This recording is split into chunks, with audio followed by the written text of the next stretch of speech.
So basically my research is detecting and understanding change under the context of climate change in headwater spring ecosystems around Taylor Ranch.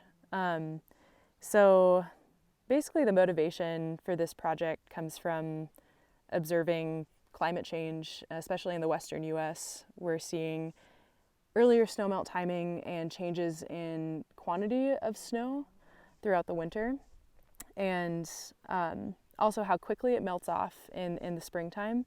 So our water resources are changing, and they're changing fairly rapidly.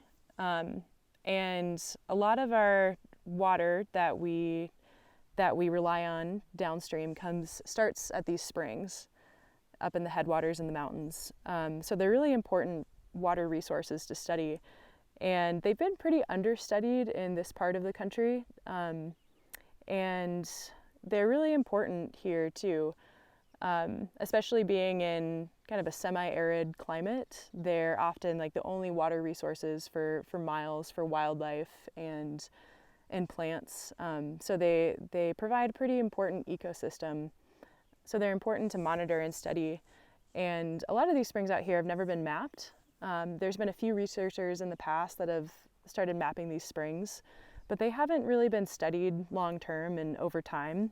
So what I'm doing is measuring discharge and flow at these springs to understand how they're changing in the dry season, in the summer season.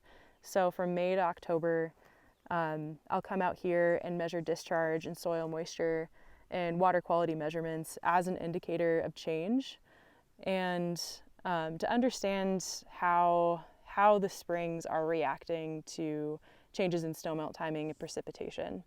So after I collect my field measurements, I'll use remote sensing to correlate the satellite imagery with the field measurements I've been taking this summer. And using the satellite imagery, it's a really powerful tool to look back in time, to understand, to start building a data set over time that tells us how these springs have been changing.